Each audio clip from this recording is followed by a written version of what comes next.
안녕하십니까. 저는 고양시 일산에서 참석하고 있는 이철호라고 합니다. 간략히 저의 과거의 신앙과 이 교회에 오게 된 배경, 또 이 교회를 통해서 배우고 성장하게 된 점을 이야기해 보려 합니다.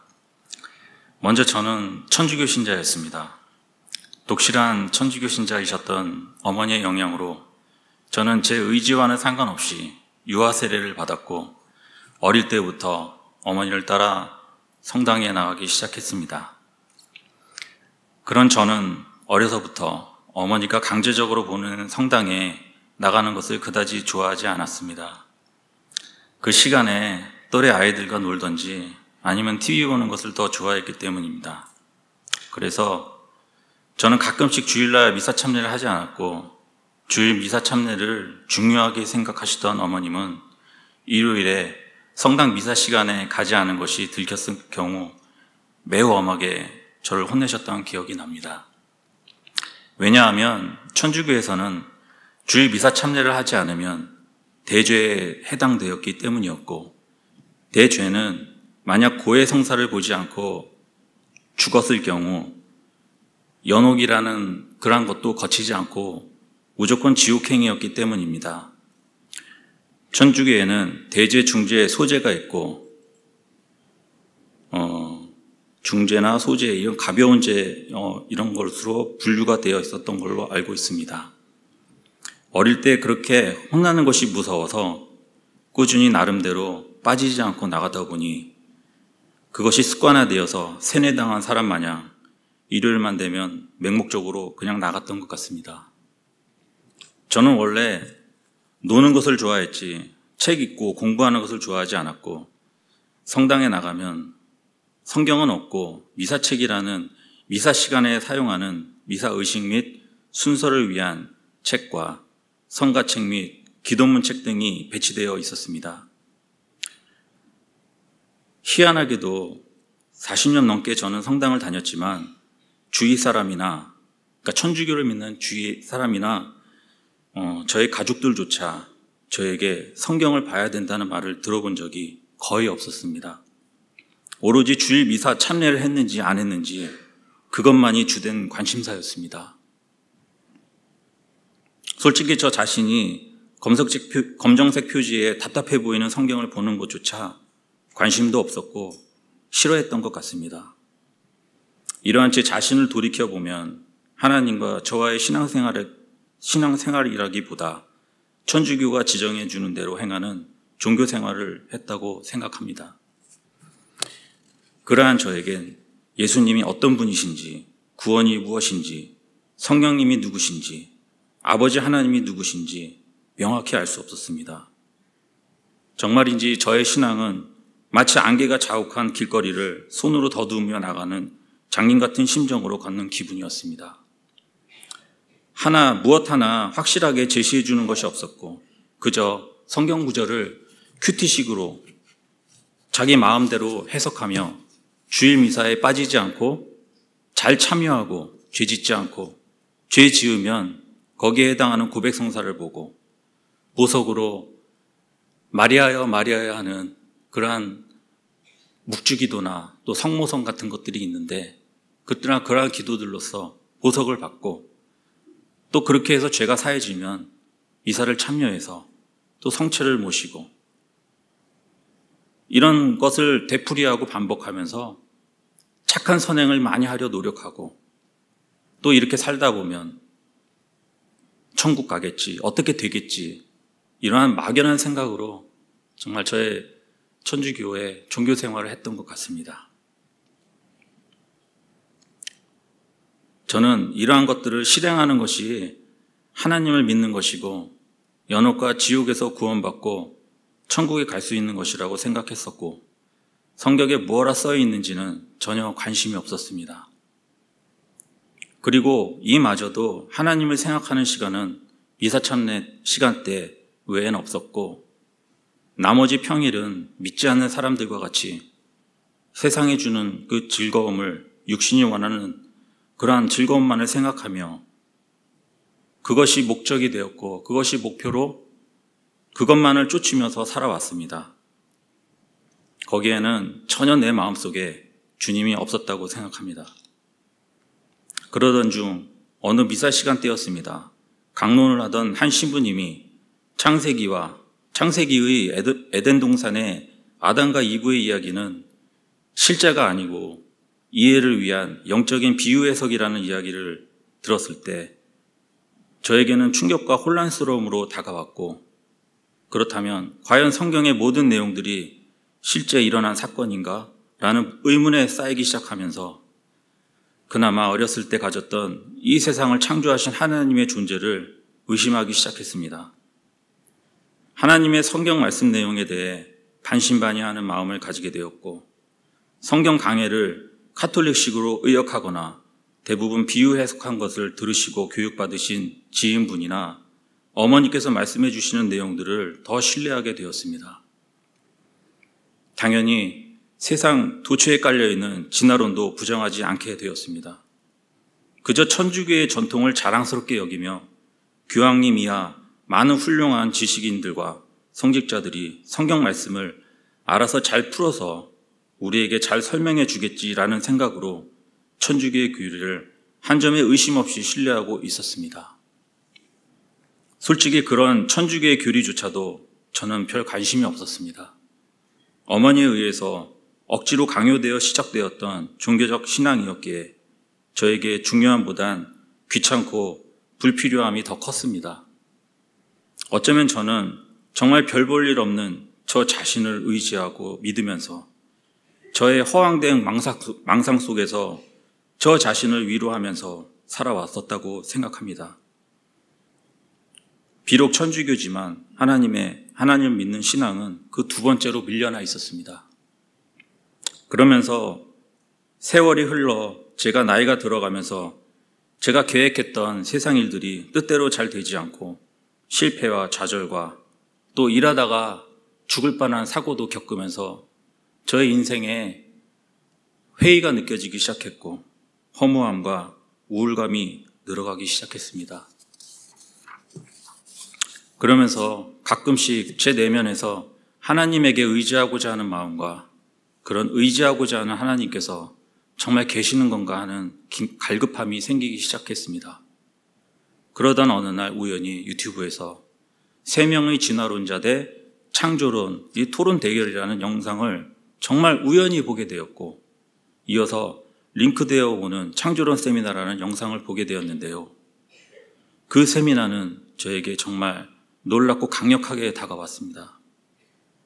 진화론이 정말 허황된 소설덩어리라는 것을 여러 가지 역사적인 증거 자료를 통해 잘 알려주었고, 여러 가지 논리적 과학적으로 설명되어지는 하나님의 대홍수 심판의 역사와 여러 가지 연대기적 사실들을 보고, 그리고 공룡들의 화석들이 정말 중간 단계가 없는, 정말 그 중간 단계가 소설로 다 대치되는 그러한 허황된 증거도 없다라는 그런 사실들을 보았을 때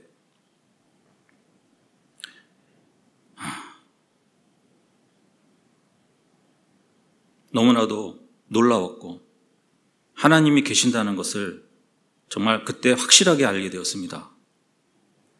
또한 그 세미나는 그것 외에도 저를 복음으로 이끌어 주었고, 제가 피할 수 없는 죄인일 수밖에 없고, 그런 죄인들은 지옥에서 멸망할 수밖에 없고, 그런 죄인들을 사랑하신 우리 주 예수님께서 2000년 전에 이 땅에 오셔서 이미 우리의 모든 죄를 십자가에서 피 흘리시면서 제거해 주셨고, 죽으심과 부활하심으로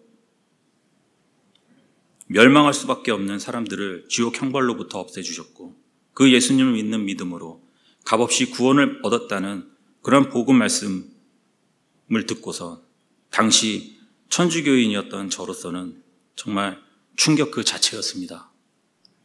천주교에서는 오로지 착한 선한 행위, 이러한 것들로 자신이 의지로 거룩하게 되었을 때 정말 천국에 갈 수 있는 자격이 주어지고, 그 자격이 되는 사람은 성인이라 교황이라는 사람이 칭하고, 이런 식으로 자기 의에 의해서 구원을 받는 것이 보편화되어 있기 때문입니다. 저는 이 세미나를 보고 예수님께서 이래서 육신의 몸으로 오신 것이었구나. 저는 그 사실이 정말 공감되었고, 정말 그럴 수밖에 없다라는 생각이 들었습니다. 왜냐하면 저 역시 아무리 고백성사를 보고 죄를 짓지 않으려고 아무리 해봐도 저의 결론은 저는 결국엔 연옥에 갈 수밖에 없구나라는 생각을 가지면서 살아왔었거든요. 그래서 항상 일요일에 미사참례 시간이 되면 경건함이 있었지만 항상 죄 때문에 근심하는 마음이 있었습니다. 나이가 들면서 이러한 생각들이 저를 점점 지배하면서 늘 불안했었고, 이러한 마음에서 불안해하는 마음이었는데 이 세미나와 이러한 것들을 보면서 정말 저는 이러한 것들로 죄들로부터 해방되는 그런 느낌을 받았습니다. 저는 너무 기쁘고 감사한 마음으로 그간 저의 인생에 있어서 별 생각 없이 지었던 죄들에 대해 되돌아보고 주 예수님을 향해 돌이키고 믿고 받아들였습니다. 일단 세미나를 통한 하나님의 6일 창조가 믿어지니 그 나머지 성경 말씀의 모든 것이 진리이다라는 생각이 들었고, 비록 그때 저희 집에는 공동번역 성경밖에 없었지만 창세기부터 보기 시작했습니다. 그런데 그 세미나에서는 킹 제임스 성경을 봐야 된다고 안내해 주었습니다.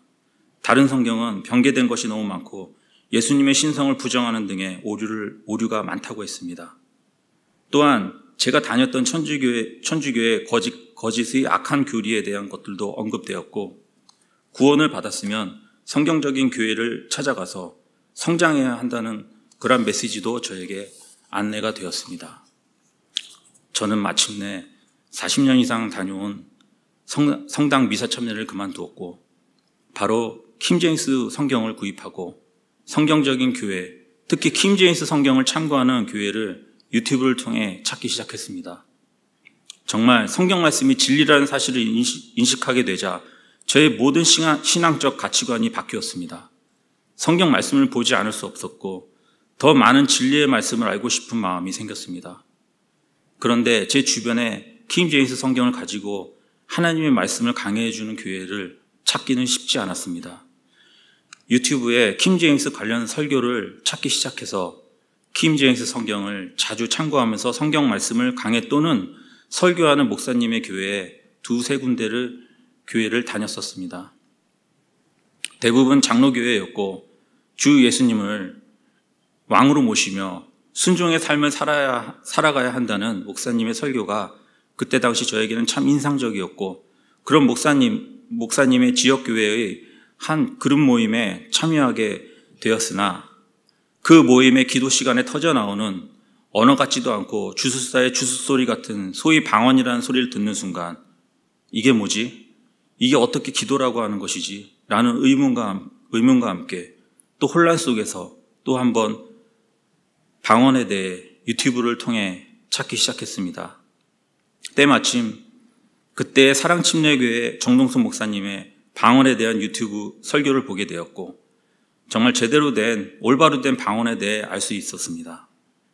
방언은 정확한 언어이고 알아들을 수 없는 이상한 소리가 아니라는 것을요.